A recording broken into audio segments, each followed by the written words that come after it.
Muy buenos días y feliz día de la locución. A todos los nuestros, a toda la gente de la casa, a todos los locutores, un abrazo inmenso. En un día además en el que, quizá esto es para todos los días, ¿no? Pero la coyuntura del vértigo permanente debería obligar a que se pare la pelota y no lo decimos solamente por una de las noticias del día, la surgida ayer a la tarde, a la nochecita, en torno de este DNU, Decreto de Necesidad y Urgencia, en torno de lo que se apunta ligado a Pfizer, cuando en verdad es más bien ligado a Moderna, pero de esto podemos hablar después. Y sobre lo que hay algunas cuestiones que parecen estar bien y otras que son muy dudosas. También hablaremos de esto dentro de un rato. En cualquier caso, lo que sí parece estar claro es que otra vez el gobierno comunica mal. Pero también eso merece alguna puntualización.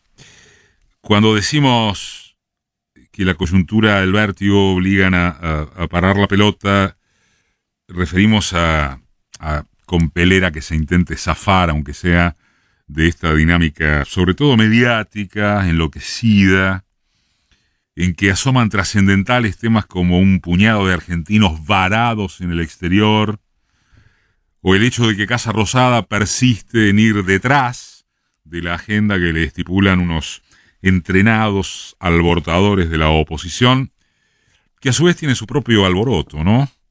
Con esa lucha narcisista que no esconde ninguna diferencia ideológica de fondo entre las partes en pugna, por supuesto.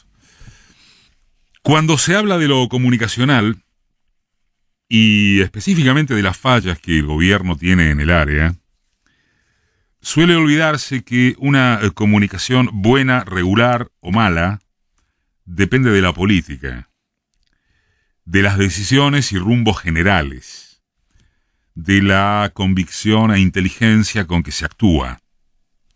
Desde ya, hay yerros que pueden ser independientes de la política y de hecho, el oficialismo hace muchas cosas y bien, muchas más cosas y bien, que las que comunica. Sería que en ese plano no está a la altura de sí mismo. Voy a personalizar, no sé si es el caso respecto de este DNU, entre que se anunció y hace un rato tuve contacto con dos fuentes muy importantes. Pero para terminar de tener una composición del lugar, me faltarían otras. Es decir, para terminar de saber, de asimilar, si en este caso hay cosas bien hechas, mal comunicadas, o si se comunicó mal o sin intensidad, porque alguna cosa no está tan bien. En cualquier caso, seguro que está muy bien que puedan llegar más vacunas. Pero hay bemoles, que no digo que sean lo trascendental. Hay otras veces, como en el caso de la reciente estatización accionaria de IMSA, una empresa de punta en el desarrollo tecnológico, en que la táctica es actuar sottovoce para evitar que reacciones descomedidas generen retrocesos como el del episodio Vicentín. Y tampoco hubo bambolla con las medidas que avanzan hacia un rol estatal marcadamente más robusto en la administración y control de la vía navegable Paraná-Paraguay, para que provocara el cohete la furia de unos pillos oligopólicos con enorme capacidad de fuego, como pasó con Vicentín. Y en otras oportunidades no hay previsión de cuidado comunicacional que valga si se impone el arbitrio de improvisar discursos a la que te criaste, ausencia de preparación para las entrevistas, etc. Salvo excepciones como esas, siempre sucederá que en la comunicación cuenta en primer término el qué de lo que hay para decir y no el cómo de su formato. Bajo ese concepto, ¿cuál es el qué de este gobierno? ¿En qué debe basarse el a dónde apunta? Por fuera de los lugares comunes de la inclusión social, del gestionar para todos los argentinos, de que interesa tanto la salud como la economía y claro, de que apenas pensar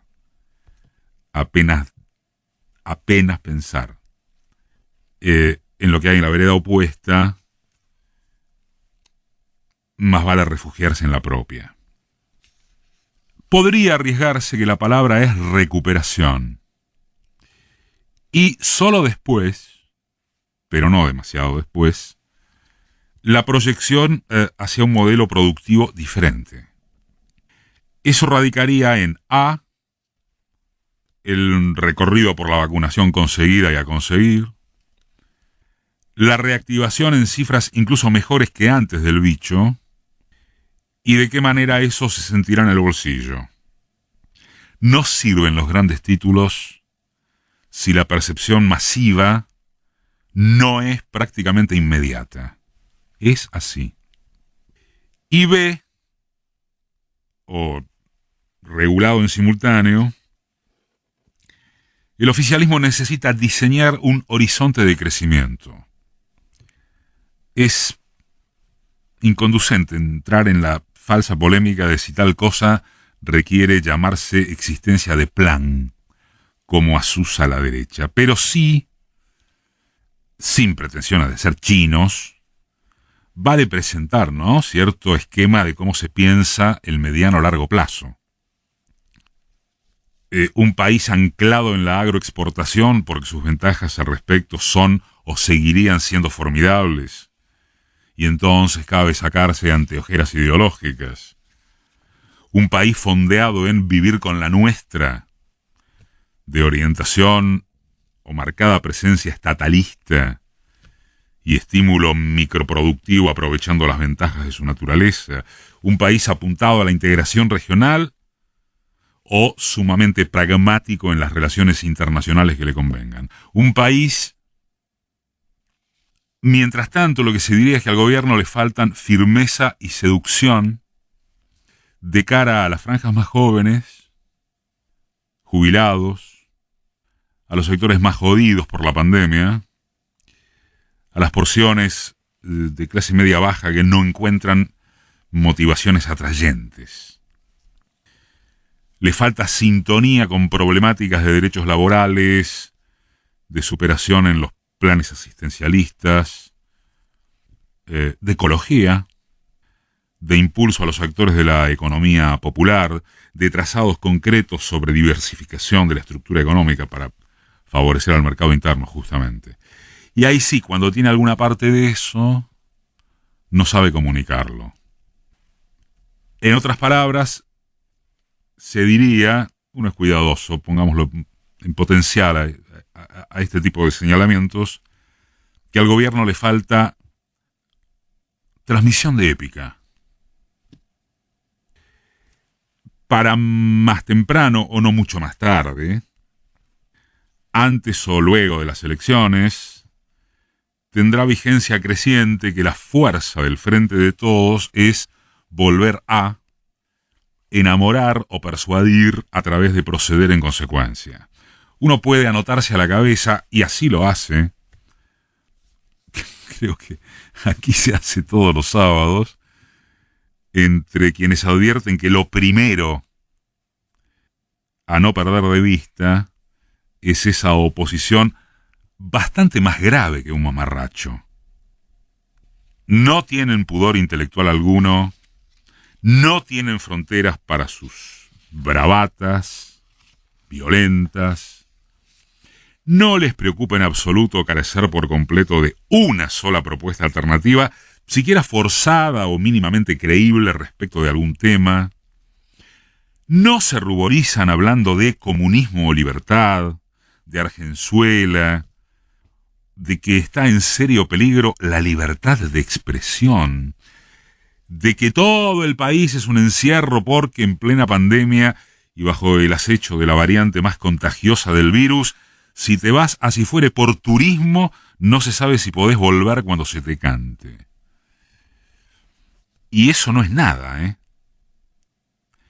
Se cruzarán límites nuevos y despampanantes en una campaña electoral de brutalidad inédita.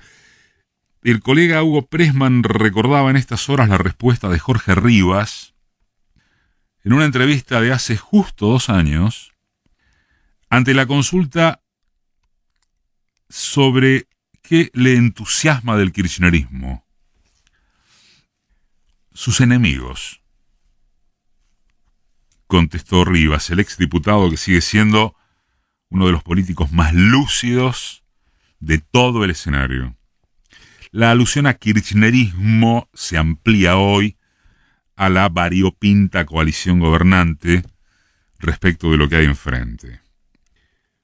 Pero también está claro que, previo a no poder, no se debe proseguir en el relativo descanso analítico de que la identidad consista en definirse mediante el espanto al contrario, por más horripilante que el contrario sea. Aun cuando ocurra que Argentina violará la regla de que en pandemia pierden los oficialismos de alcance nacional, que las vacunas masivas le ganarán temporalmente a la inflación, temporal desde la sensibilidad popular, que prevalecerá que se perciba un rebote económico por aumento de producción y consumo, con y sin perjuicio de quienes no habrán de recuperarse porque quedaron en la lona, llegará en forma indefectible que la deuda externa no se puede pagar, que si se paga tal como está será a costa del sufrimiento popular, que si no hay cambios en la matriz y desconcentración productiva tampoco habrá destino merecedor de espera. Eso es lo que avisó Cristina esta semana. Mientras a un palo y otro solo parece haber dedicación al corto plazo.